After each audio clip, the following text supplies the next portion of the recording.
magandang hapon po sa ating lahat. Kasama pa rin po natin syempre ang ating SHED Chairman Popoy de Vera at from SHED Mimaropa si Sir Gary. Kanina po, pinakinggan natin ang mga concerns na ating HCI officials at ngayon naman po, sasagutin nila ang mga katanungan mula sa ating mga local media. But before that, let me acknowledge, of course, our media friends from the following news agencies. Kasama po natin ang PIA PCOO, Marinduque News Network, The Sentinel, MS Science at Radyo Natin. So, I think we can proceed to the Q&A. PIA has a question. Magandang araw po. Si Romeo Mataak Jr. po ako mula sa PCOO, Philippine Information Agency. Ang Presidential Communications Operations Office sa ilalim po ng pamamahala ng aming kalihim, Secretary Martin Andanar ay may programa na tinatawag na Duterte Legacy, kung saan ay ipinapaalam po sa ating mga mamamayan ang mga pamanang nagawa ng ating Pangulong Rodrigo Duterte. Ito pong katanungan na ito ay para sa ating chairperson, Popoy de Vera. Chairman, ano-ano po ang mga malalaking programa at highly impactful project na iiwan ni Pangulong Duterte na naging inisyatiba ng Commission on Higher Education sa ilalim po ng inyong timon, sa ilalim ng inyong pamamahala? Nako, kailangan natin ng isang buong preskon sa tanong lang na yan, no? Kasi sa totoo lang, reforms in higher education under the Duterte administration really had a monumental shift. The most important of all is we have done something that no previous administration has ever done or tried to do. And this is RA 10931, the Universal Access to Quality Tertiary Education Law. Nobody believed in it before. Nobody tried to do it. Essentially, we've changed the higher education landscape because we made tuition and miscellaneous fees free in more than 200 state universities and colleges and local universities and colleges. So what is our achievement? Prior to the Duterte administration, everyone paid tuition fees and miscellaneous fees. Today, 1.6 million students in more than 200 public universities no longer pay tuition, no longer pay miscellaneous fees. 1.6 million students.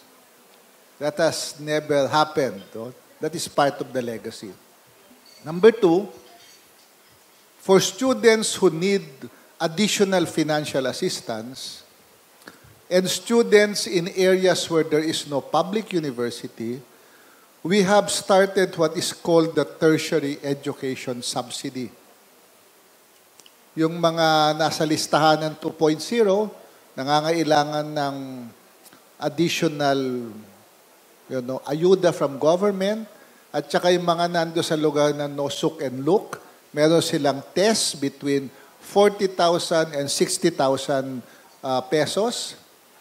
There are now 500,000 of them who are getting tertiary education subsidy. So our achievement is from 20,000 in the DSWD program in 2016, it is now up to 500,000. Okay. We have more than 200,000 tulong-dunong beneficiaries.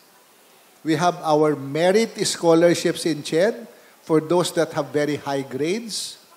We have scholarship programs in agriculture, sugar regulatory, etc. In short, if you total all of it, more than 2 million young Filipinos are being assisted by government now financially. Tuition, miscellaneous, tertiary education subsidy, other scholarships. This RA 10931 will be felt not just now, although it's being felt by students now because even in the midst of COVID, natuloy, no?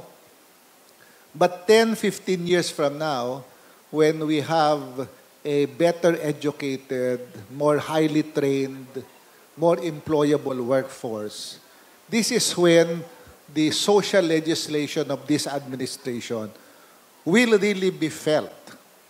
More Filipinos will go to higher ed, more will graduate, they are better educated, better trained, more employable. They will be the engine of the modernization of this country.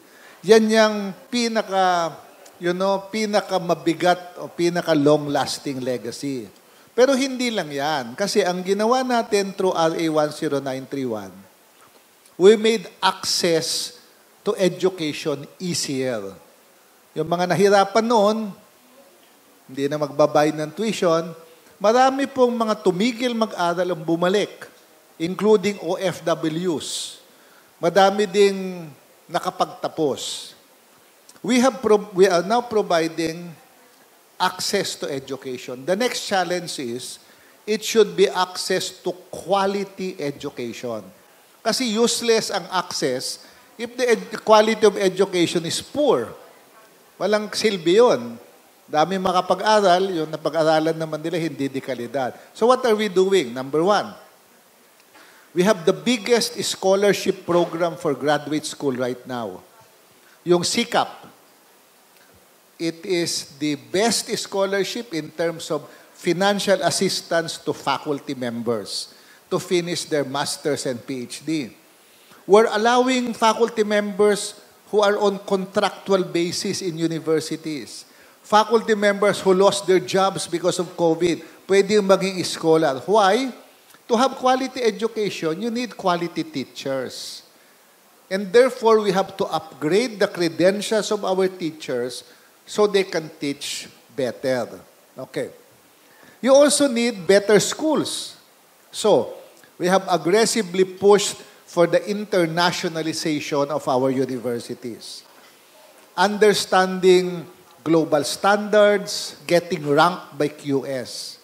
Before the Duterte administration, there were 4 Philippine universities ranked among the best in Asia. This year, there are 15 public and private universities ranked among the best in Asia.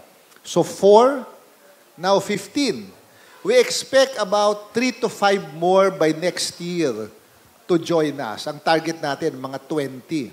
So, importante yung perception about the quality of a school because they will attract not only good students, they will attract good faculty, they'll also attract even foreign faculty and students. So yun ang angkor, no? Access to quality education. What else? We required all state universities to subject their degree programs to evaluation by the regional office. They must get a certificate of program compliance for all degree programs. What does that mean? That means their faculty must have the necessary credentials, their facilities must be up to par, and their curriculum must be up to date. Dati po, hindi nire-require yan sa university. Ngayon, lahat ng public universities must get all their programs evaluated. Why? Quality education. You need quality teaching, quality curriculum, quality facilities. Pag hindi po naka-COPC yan, may mga penalties na mangyayari sa kanila. So yan po, yan yung anchor talaga. Madami pang iba, pero the anchor is, it is this administration which made possible what will be the longest ever social legislation in higher education. Thank you so much po, Chairman De Vera. Nais po sana naming marinig po sa local setting kung may mga nagawa po sana kung nandito po si Dr. Dodi.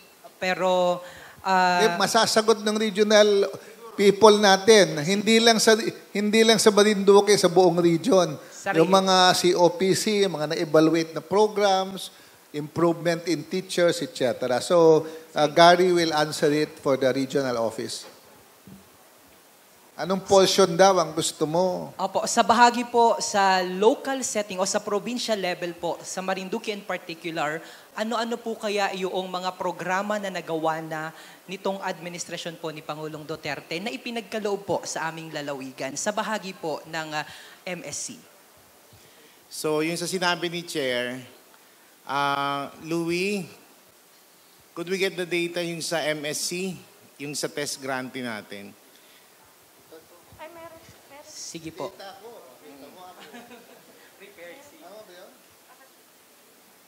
daw.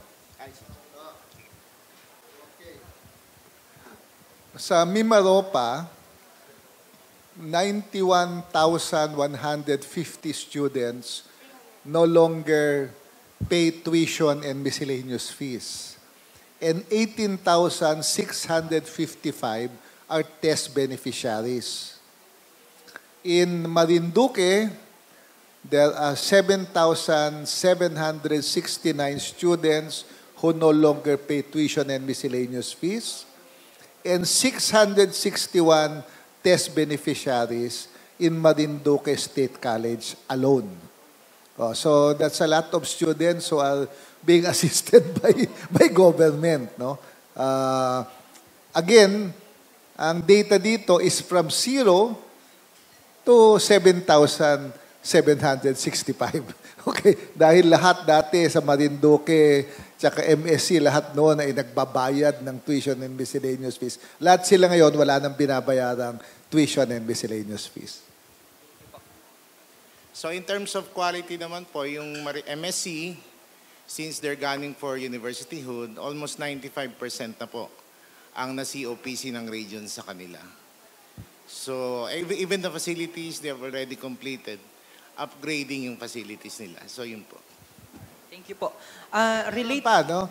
Binigyan sila ng CHED ng 25 million para sa Smart Campus Project, para maglalatag sila ng fiber optics, para ma-interconnect yung buildings, etc. And then binigyan sila ni Speaker Velasco ng, tama ba yung data ko? 950 million? Sino ba yung taga-MSC dito? Baka mali yung data maibigay ko. Sa kanilang budget, dinagdagan yung budget nila para yung Smart Campus Initiative. 160 daw. 160 million para ma-interconnect nila yung campuses nila at yung mga buildings, lumakas ang signal ng internet, etc. So we can guarantee or we can tell the students of Marinduque State College that when they come back in face-to-face classes, they will come back to a school that is better connected, stronger internet than the one they left in March 2020. Huling katanungan po para sa round na ito, very controversial po yung naging pahayag na ni Professor Clarita Carlos sa isa sa mga presidential debate. Sabi niya po, the government should invest in teachers to improve the quality of education in the country. Una po kay Commissioner De Vera, sa panahon po ba ng inyong pamamahala at base po doon sa mga binanggit po ninyo ng mga highly impactful project and you mentioned as well about the quality education, hindi po ba natin natutuganan yon sa kasalukuyan? I agree with Professor Carlos. Teacher ko yan sa UP noon. Baga mababa yata yung grade na binigay niya sa akin. We are investing in our teachers. As I said, in the SICAP Scholarship of CHED now, this scholarship has the highest financial assistance of all locally available scholarships. And we are sending our faculty not just to scholarships locally. We're sending them to schools or universities abroad, especially the internationally ranked universities. Meron po tayong ginawa sa administrasyong ito. 10 Philippine universities, together with 10 UK universities, develop master's and PhD programs. So you can get a UK education from the Philippines now, funded by the Commission. We have invested in the upgrading of our faculty members. We're investing in the upgrading of our university presidents. Si Gary, kaya nawala si President Solueta, He's attending a training program now funded by CHED and run by the Asian Institute of Management. We have an intensive professional development program for university presidents, funded fully by CHED.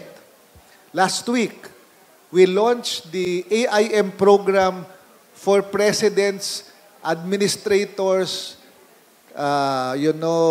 staff of our local universities and colleges with AIM, funded fully by CHED. So we have been investing in our faculty members. But I would add up to what she is saying. It's not enough to invest in our teachers. We have to invest also in technology. We have to invest in our schools. Kasi although tama yung sabi niya, you can study under the mango tree. But if there is no internet connection under the mango tree, how can you access good documents from abroad? How can you reach your clientele? That's why we are investing in smart campuses. We are giving money to state universities and colleges to improve their facilities, improve their connectivity.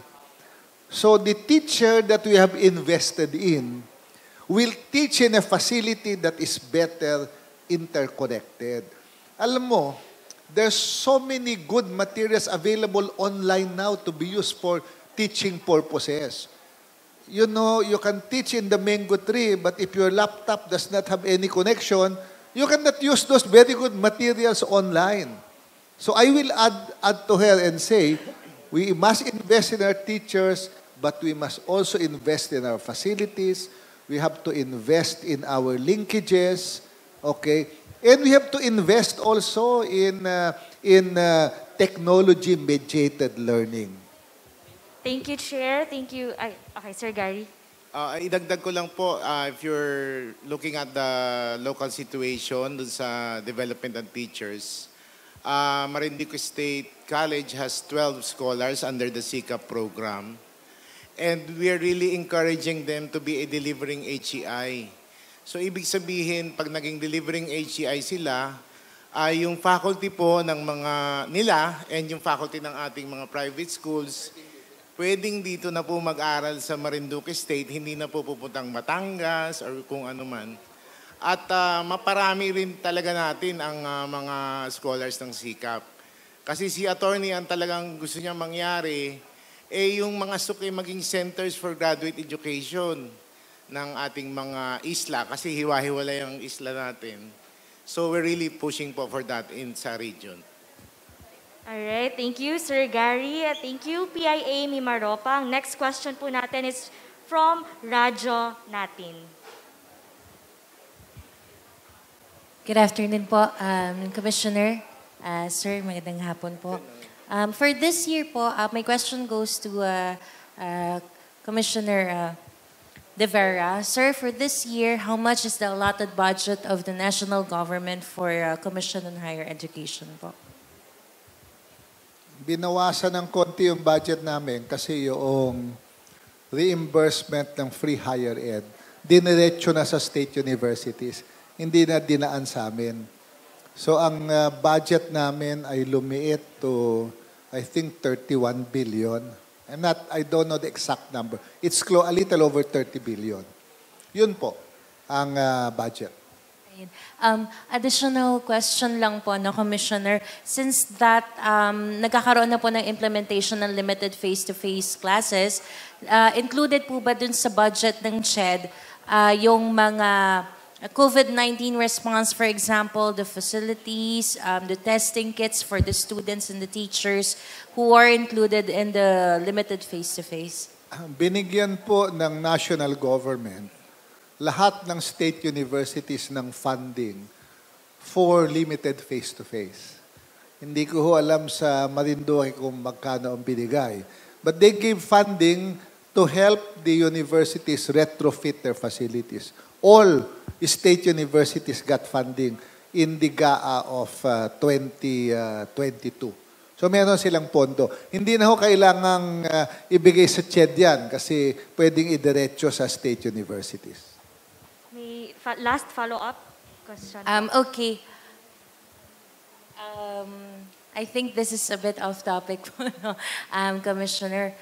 Just a question po, among the presidential candidates po na tumatakbo ngayon, who do you think is the person who will support or who will give more focus to the higher education?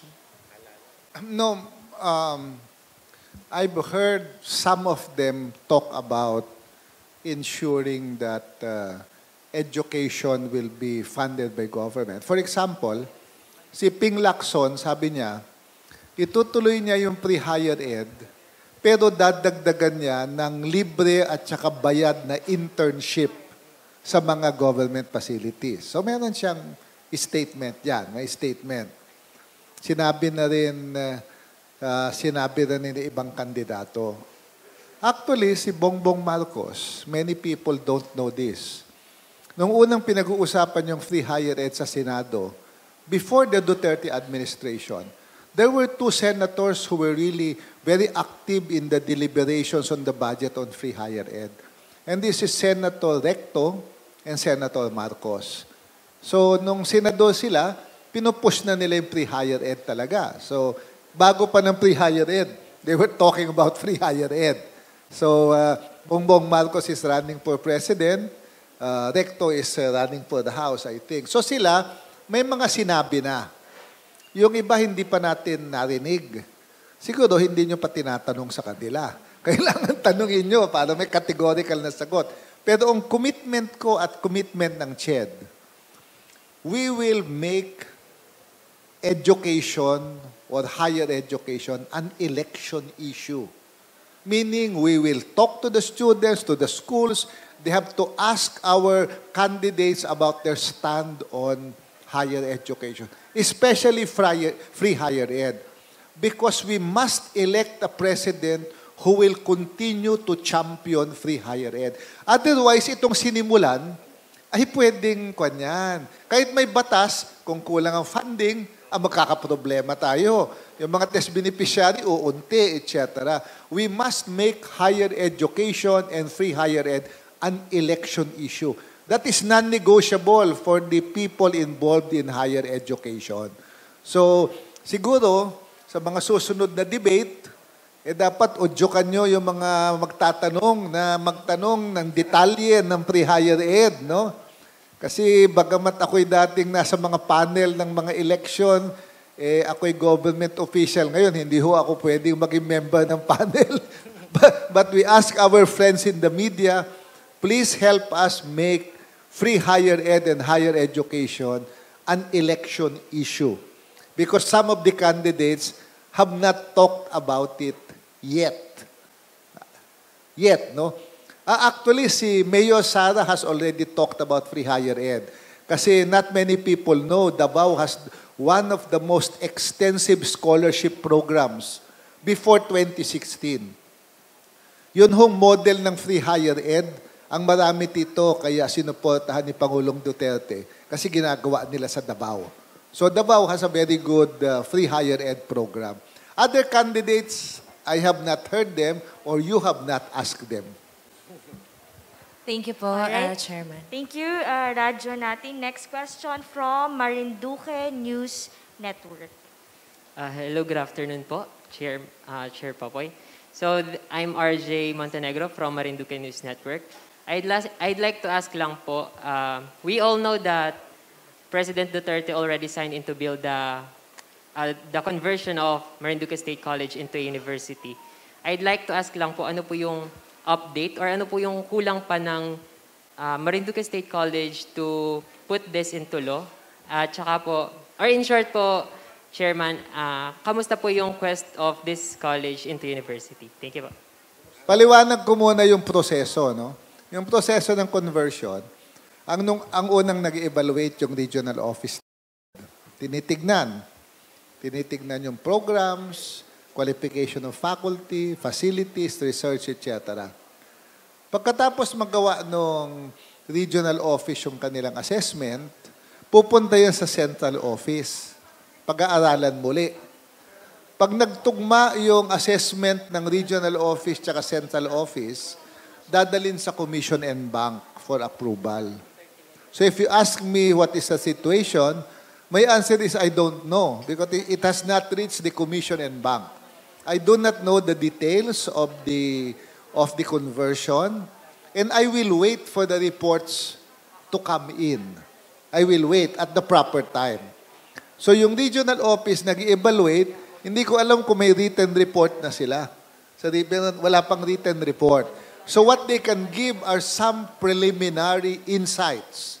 But the preliminary insights are preliminary. Okay, yun yung mga observation nila. Kasi nga, sabi ko, dadaan niya sa central bago dumating sa commission. So I am just as interested as you are, in the situation. But our regional office has some preliminary observations about the conversion. Sir So, Gary. may dagdag ko po, no? We have been conducting, Chair, a series of Zoom meetings with them kasi limited yung face-to-face natin. And last November, sabi namin, if the situation allows, we will conduct a face-to-face evaluation. So yung report na yon, yung kinikwento ni Chair. So that will happen, Chair, tomorrow. So you will get your answer tomorrow afternoon. After they do the face. pero based, Chair, sa Zoom meetings namin and continuous deliberation with them, I think they're almost 80% complying with the requirements. Ang nagiging hindrance lang is yung offering of graduate programs, Chair. Kasi I think they have 2 graduate programs being offered by the schools and they still need 3. But since last year also, they started working with PUP to meet the substantial compliance requirement that was issued by the CEB for schools applying for universityhood. And tomorrow, we will look at the requirements that they complied with regards to the consortium with PUP. I think they're offering 3 programs in consortium with PUP, Chair. And after that, if nakita natin na good na ang kanilang compliance, for COPC, I've mentioned earlier, mga 95% na, they're having problems, Chair, with the faculty in mechanical engineering. But kahapon binigay nyo rin yung sagot, adjunct faculty. So sabi namin, baka pwedeng gawin yung sinuggest ni Chair that you get faculty from good engineering schools na magturo as adjunct faculty ng MSc. So hopefully tomorrow maka-gain pa ang region ng more insights on our evaluation. And then, siguro after a month, we can already give a recommendation to OICAG and then eventually sa CEB. So, yun po. I-explain ko lang kung ano yung difference ng college sa saka university, no? Ang expectation kasi sa college, until the collegiate level, is that the higher education institution is basically a teaching institution. Ang strength niya is undergrad, dami siyang programs, etc. Pag nag-university ka kasi, ibang expectation. A good university is populated by good credentialed faculty. So yung expectation ng degrees maiiba. Okay. Kasi, one characteristic of a university is that it produces good research. Sa college, hindi mo masyadong in-expect. Pero university, kailangan magandang research. Gaganda lang yung research mo kung yung faculty mo may credentials. Kasi they must have the necessary credentials to do very good research, to get government research, etc. And the other one is, they must have a very strong graduate program. Ang college, hindi masyadong ini-expect. Pero universities, dapat may PhD programs ka na matindi. Paano ka magkakaroon ng PhD program? Kailangan may faculty ka din na matindi. Kasi hindi mo pwedeng pagturuan sa PhD ang walang PhD. Kasi yung estudyante hindi maniniwala. Sasabi, nagpi-PhD ako, yung teacher ko wala namang PhD. He has no moral authority to tell you what to do. So you need good PhD programs and good teachers who have the necessary credentials in a university setting. Doon medyo nagkakaproblema ang madaing conversion. Yung graduate programs nila, especially PhD programs, at saka yung research nila. Doon sa facility, sa library, college pa lang sila, compliant na sila. Pero yung university ho, doon sila medyo bumabagal na kasi hindi po madaling mag-produce ng PhD. Matagal. Minsan, hindi ka rin makapag-recruit.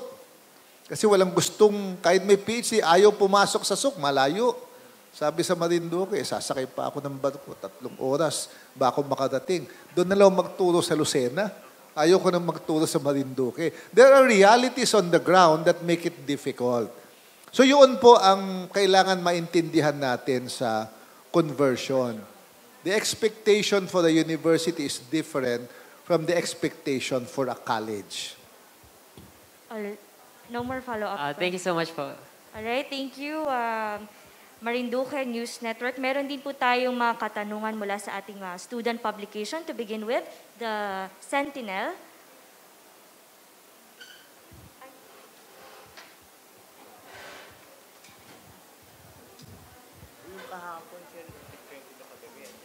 Good afternoon po. My name is Isa Casimero. I am the Associate Editor of The Sentinel. The Sentinel is the official publication of the basic education of Marinduque State College. So, for our first question, according to RA 1031 Section 6B2, students who fail in any course are ineligible for free education. So, as an incoming college student, I would like to clarify is it automatic or are there any sanctions before the student is entirely terminated from accessing free tuition? Okay. Hindi naman porket bumagsak ka, tanggal ka na. Ang number 1 requirement sa free higher ed, you must be a student in good standing. Who defines what is good standing? It is the school.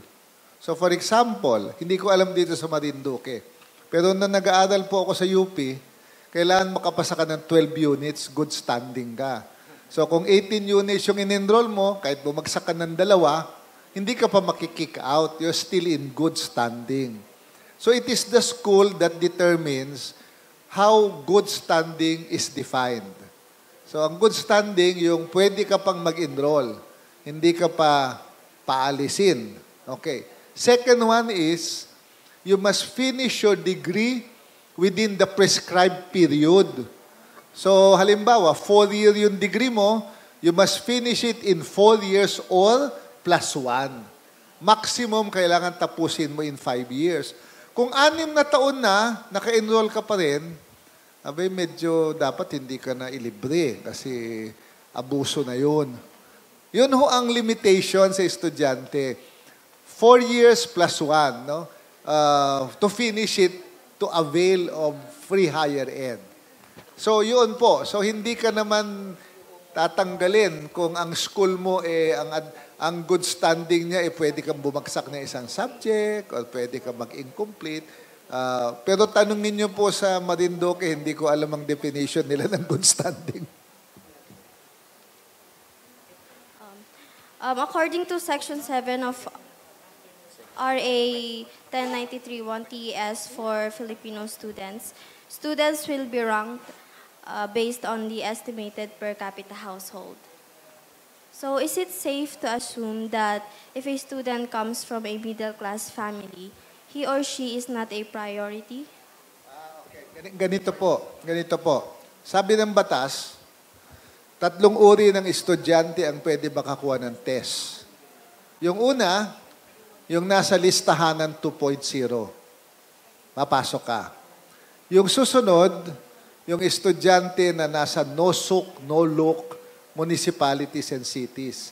So kung ikaw ay nakatira at nag-aaral sa isang private school, sa isang munisipyo o syudad na walang public university, pwede ka mag-test. And then sabi ng batas, kung may natitira pang pondo, kung meron pang natitirang pondo, bubuksan din sa mga nangangailangang mga estudyante. pero irarank sila doon sa pinaka-nangangailangan hanggang yung pinaka-hindi nangangailangan. Yan yung sinasabi mo. Titignan yung socio-economic situation nila.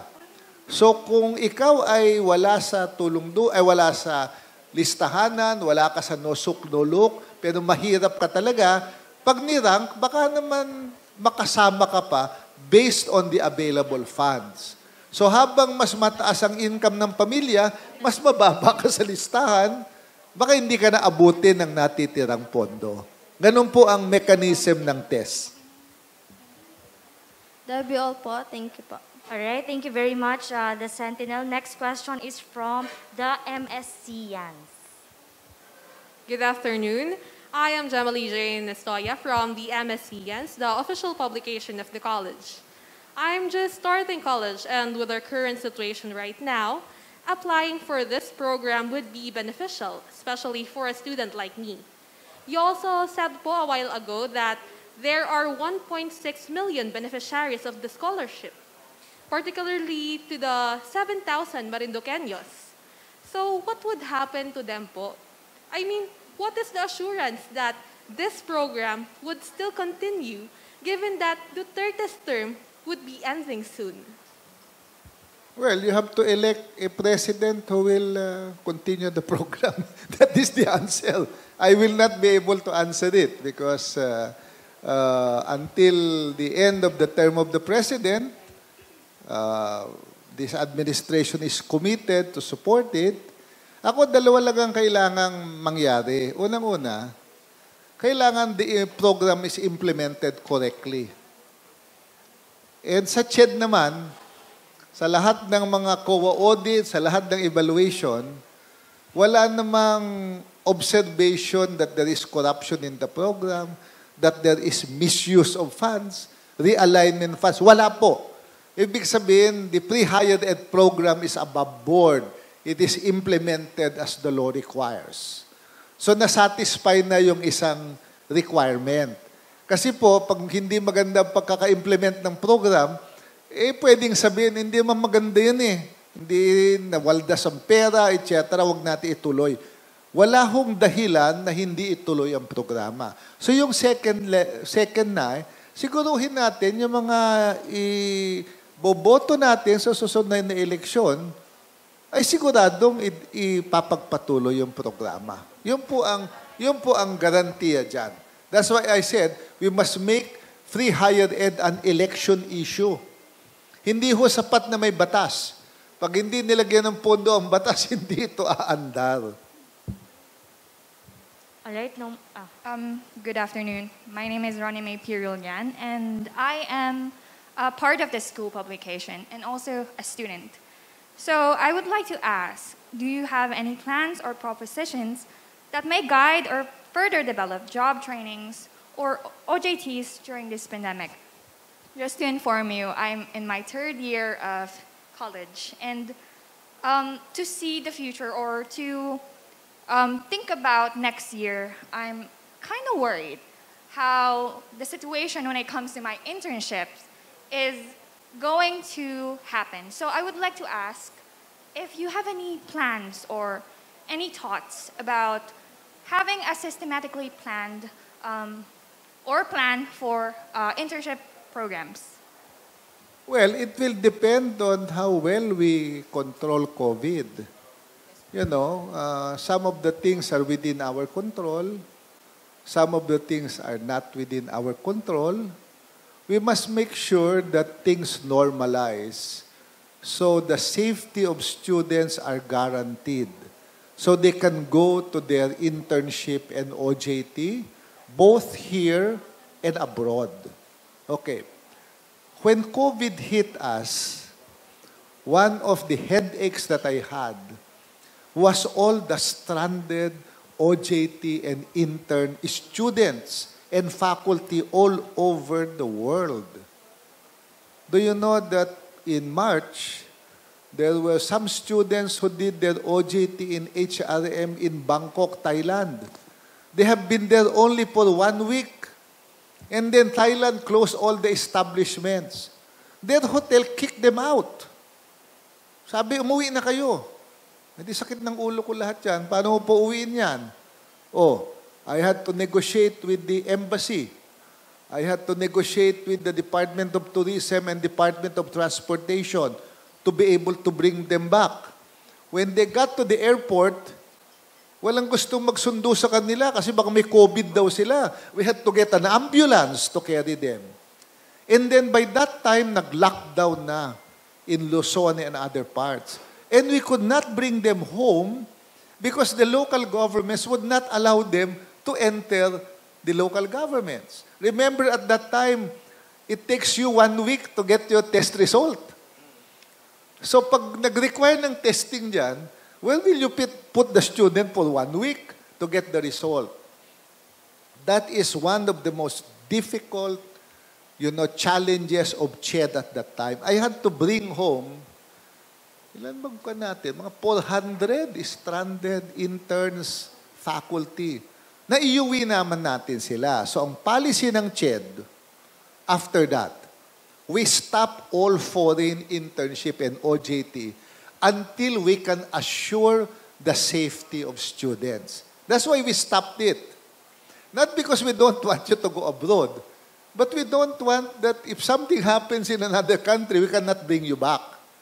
Si Presidente kasi, pagdating sa safety ng mga estudyante, he really is very serious about it. So we had to bring them back.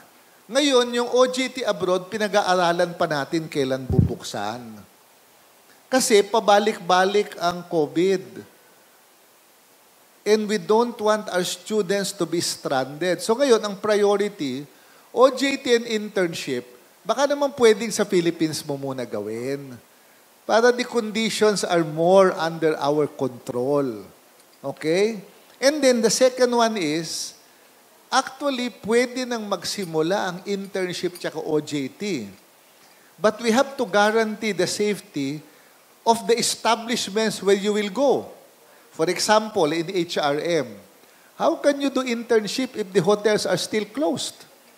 Hindi naman kayo tatanggapin. How will you go to business establishment if they're not operating at full capacity?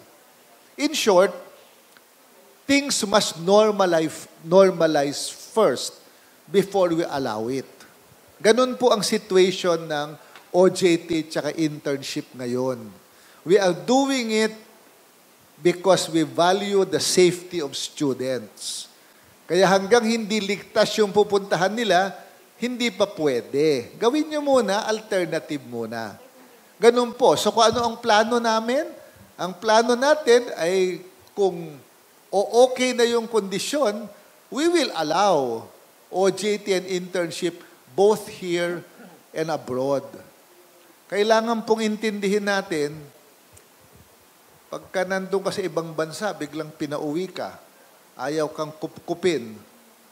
That is very traumatic to students. Ayaw ko hong malagay kayo sa ganung sitwasyon. May mga ibang bayan, mabait sila. Halimbawa, yung mga naipit sa Japan, kinupkup sila nung kanilang company for several months. Hindi naman po lahat ng company ganun kabait. Doon nga sa Bangkok, pinauwi sila. 1 week pa lang sila. Sabi, you pack your bags, you go home. We don't want you to get into that situation. So we'll have to work together to make sure the places where you go to will be safe before we allow it. All right, thank you. Okay, last follow-up question. Sir, you mentioned po kanina on your answer po that magpapatuloy po ang program depende po sa ma-elect. So, if I may ask, I don't want to be controversial, but I'm just asking this for the sake of the program. Do you have any interest in running on the senatorial post po? Tapos na po ang filing ng candidacy. Oo, hindi na po pwede. Kailangan kumbinsihin nyo na ako sa 2025. Huli na po ngayon. Gustuhin naman natin. Yun po ang aking sagot. Ang second best, supportahan natin yung candidates who will champion free higher education. Yun po ang second best option. Kung hindi makapaghalal tayo ng siguradong champion, yung second best, kung sino yung makikita natin magcha-champion, yun ang iboto natin. Thank you po, sir. Okay, all right. Thank you very much to our two student publications in MSc. I think we have one last follow-up question from Marinduque News Network. Good afternoon, sir. Related again ito dun sa F2FO limited face-to-face. Ano po? Doon po sa expansion ng limited face-to-face, how about the other private higher education? Sino po mag-decide yun? Ang CHED din po ba or ang local government? Doon ho sa guidelines na binitawan ko noong November, hindi na po kailangan ng CHED approval sa pagbukas ng face-to-face in all degree programs. What they need to do is execute a certificate of undertaking stating that they have complied with the requirements of the guidelines and that they are accountable for what happens in the school. Once they do that, they can open their degree programs. Ngayon, ang kailangan na lang, may konsultasyon sila sa LGU. Kasi po, yung consultation with LGU is the most important one. So, kailangan, okay sa LGU yun. Alam niyo ho kung bakit? Pag nagbukas ho kasi kayo ng campus, maaring sa loob ng inyong campus, na-retrofit na safe na. Papasok po yung mga bata, sasakay ng jeep, tricycle, etc. The public transportation is not within the control of the school. It's within the control of the local government. So you have to talk with the local government to find out if public transportation is available and if it is safe. Paglabas din po ng bata sa inyong campus, tatambay tsaka kakain yan sa karinderya, magpapaload. Hindi din po natin alam kung anong patakaran doon sa mga establishment sa labas. Sino ho ang may hawak niyan? Local government. Kaya po kailangang mag-usap with the local government to protect the students and faculty once they leave their campus. Yun ho ang dahilan kung bakit non-negotiable yung discussion sa local government. So I hope you understand, no? Hindi po dahil, mas mahalaga yung local government. Kasi po, pag madami na ang papasok, kailangan mong public transportation. Yung tatambayan ng mga bata, kailangan mo siguruhin. Kung hindi po mahigpit doon sa mga business establishments, kung tumatanggap sila kahit na hindi bakunado, hindi nagre-require ng vaccination card, nakakapasok kung sino-sino. Pag nagpunta yung estudyante mo doon, baka mahawa. Pagpasok niya kinaumagahan, hahawaan naman niya yung mga kaklase niya. Alright, last question na raw po talaga from PIA. Sobrang last na po nito, Chairman, dahil tungtuwa po kami na nandito po kayo at kinukuha po namin yung pagkakataon.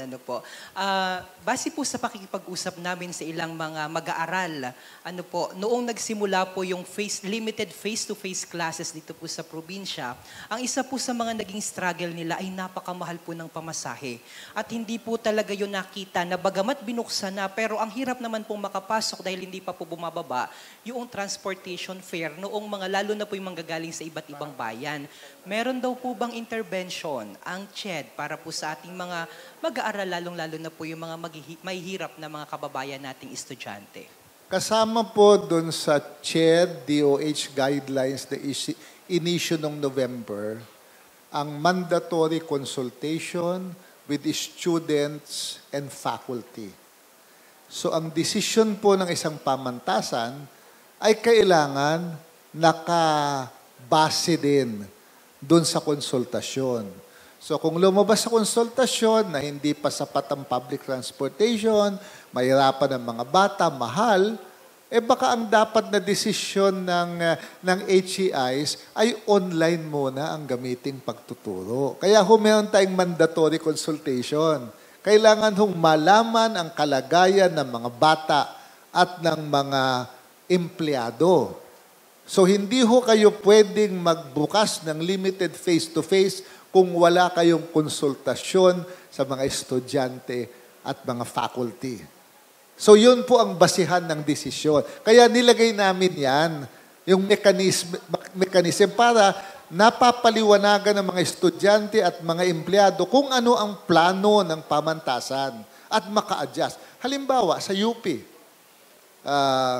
magbubukas sila kailan nga ba silang bukas? February 7 yata sila nagbukas. Ang decision po ng UP, graduate school lang at saka graduating students lang ang magpe-face-to-face. Ayaw po nilang buksan yung mga general programs. Kasi po, yan ang gusto ng mga estudyante at saka faculty. Sabi ng mga estudyante, mas komportable ho kami sa online, nakapag-adjust na kami. Ganon din ang sabi ng teacher. Kaya gustuhin ko man na sana magbukas ang UP sa maraming programa as chair of the Board of Regents, I have to abide by the consultation that they had with their students and their faculty. Yun po ang sagot doon. Hindi po kailangang sabihan ng CHED kung anong gawin. Dapat may mga mekanismo sa decision-making na isinasaalang-alang ang kalagayan ng local government, kalagayan ng eskwelahan, etc. All right, that concludes our press conference for today. But before we formally end, may we request our media friends to join the chairman on the stage for a photo op po. Sa baba na lang daw. All right. Thank you very much to our media friends, local media friends who joined us this afternoon for our press con.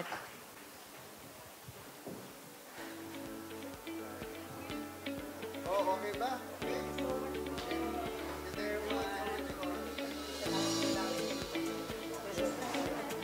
Amot, pagtapos ng term ko, babalik ko sa media.